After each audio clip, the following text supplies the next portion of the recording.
So here we are in Tel Aviv, in the Breughel exhibition, actually the Breughel Dynasty, because we are talking about 4 generations which lasted 170 years, beginning with Peter Breughel, the father, his sons, his grandsons, his great-grandsons, and all his in-laws, including the Witteniers, Jan van Kessel, and others.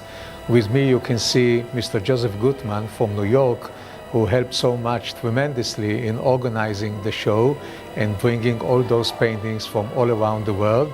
And on my left is Professor Max Martens from the University of Ghent, a well-known scholar about Breughel and about Flemish art altogether.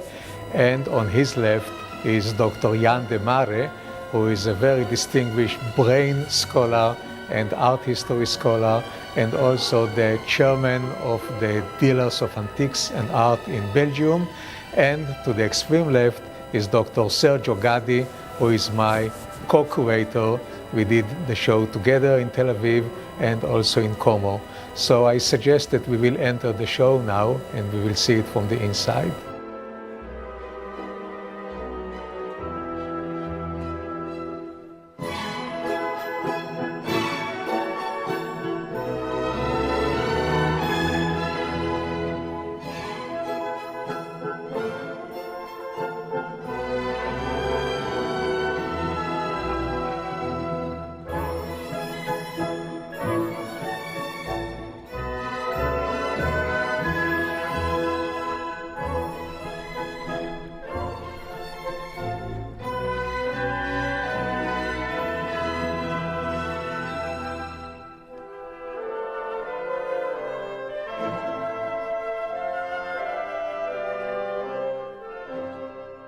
I think this is a pretty interesting painting. It is signed Hieronymus Bosch, and it represents the 7 deadly sins, like gluttony and luxuria, wrath.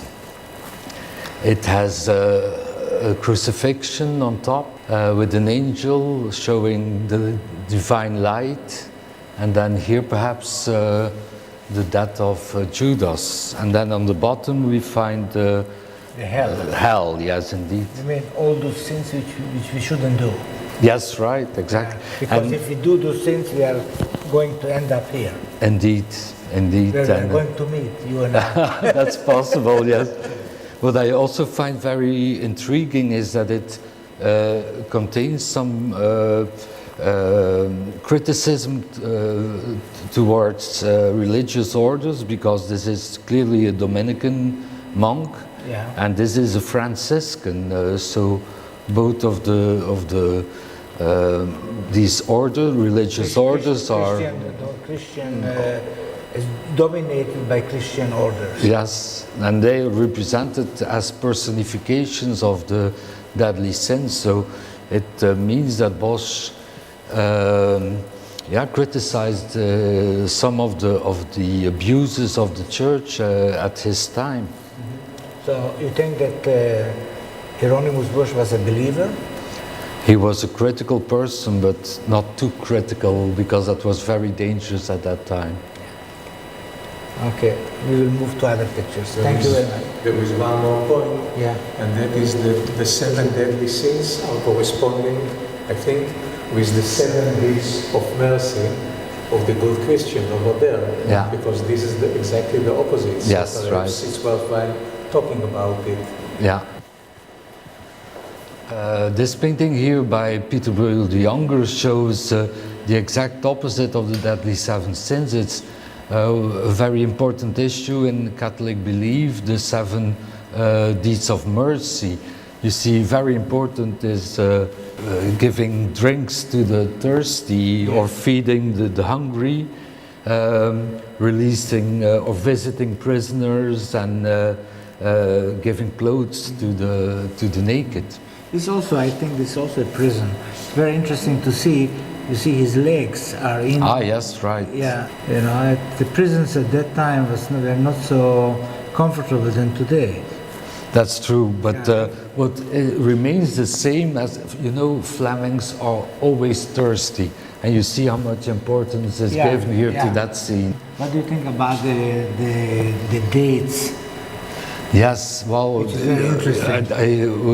I was told that during cleaning here a date very slightly scratched came out. In Roman numerals. Yes. I like this very much. It's a Flemish proverb, which means because I have much money in the sack, the whole world crawls into my ass. Yes, and it's still valid until today, which makes me very sad. Actually, he's telling them, as far as I'm concerned, you can get into my ass, Yeah. which is very funny, and it follows the spirit of Peter Breughel, the father.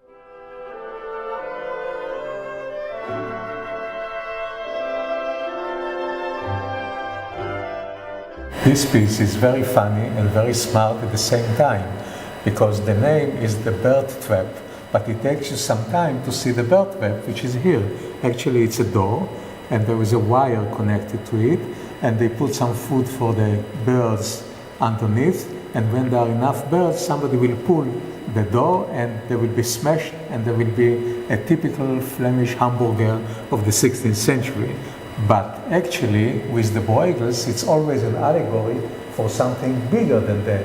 For example, all those creatures who are skating over the frozen river, they don't realize that they are in a big trap because the entire world is a trap, but they are laughing at the stupid birds. They don't understand that they are also under a trap, and actually, we today are also in the same trap, so we have no reason to laugh about it. What do you think, Jan? Yeah.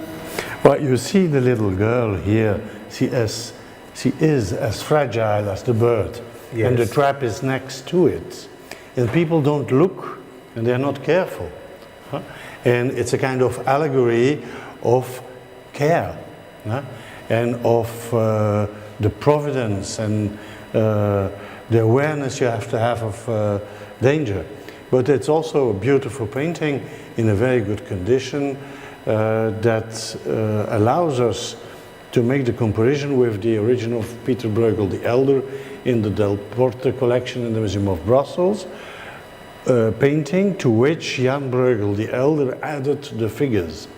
And his brother, Peter Breughel II, took over that invention in a very careful way, and there's many, many versions of this, but this is one where the figures are very, very nicely drawn in a very naturalistic way, and you see how those people really walk into the snow that is quite high to their knees, and every figure has his exact shadow, and you see the transparency in the eyes, who announces the different thickness of the eyes and announces the danger that this child occurs as much as the bird here who's underneath the trap would smash his career and end in the stomach of a bird lover.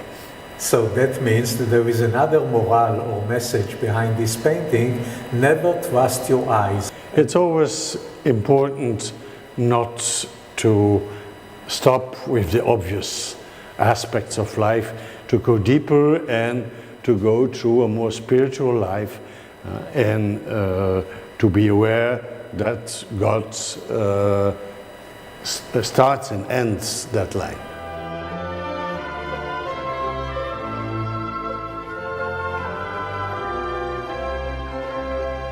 There are many versions of this representation by a great number of members of the Breughel family, but this is undoubtedly the one who is of the highest quality and who attracted very early already the attention of Peter Paul Rubens, who is known and documented to have reworked 2 or 3 even paintings by Jan Breughel. And we see the wonderful naturalistic landscape and the incredible refined differentiation of light through it, and the thematics of the brawl, a card fight because somebody was not very honest with the cards, and how the rest of the village is involved in this. And we see clearly in the X-rays that this scarf and that scarf and those highlights are reworked by another hand who is much more Baroque. And we assume that this hand is the one of Rubens, which is accepted by a great number of scholars. Now, the viewpoint of this landscape to understand the grand angle effect, who give this very spectacular foreground, is 30 degrees from the right. And then you see a high viewpoint, a low viewpoint, and a secondary viewpoint with this man who comes in to the scene. And I think it's one of the nicest examples of this subject, and the one with the most integrated interaction between two great artists. And there is another important thing, is they're going to kill each other, but nobody cares in the village. You know, everybody is walking his way and nobody pays attention because they're used to it. And that's very funny. Yeah. But vices have a price. And so they will pay the price for the vices they enjoy. And one of them was trying to cheat, obviously, yes, in this game. Yes, yes, and to drink, and you see that this man is drunk, and you see Breughel and how they all get involved in that incredible anger, and the lady there tries to rip off the reek of this man. And the most important point of the color perspective is here, and from here the way of the viewer goes like this and brings us into the piece of the village who very quietly goes on during this brawl.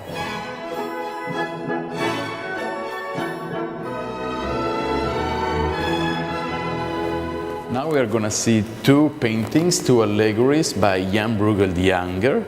And the first is the allegory of peace, or the landscape is surrounded by Venus and Cupid sending flowers and gold, so a symbol of what peace means, and also about people around the table, some love affair in the way the gentleman look at the lady. Peasants are happy, and all the situation is completely clear and peaceful. Also your eyes is captured by this red colors, and fruits from the tree are symbol of happiness and richness. Exactly in the opposite way, if I think we can move to the war, I think here it's fine to see more or less the same situation, but in the opposite way. So Mars coming with the fire, and instead of peasants we saw soldiers. Everything is crying and death, and army instead of people in the tables, and killing, and also animals, a symbol of peace, exactly in the opposite way. So it's fine to see the picture together. The stronger animal always kills the weaker animal, yeah. like in life. That's life. Yes.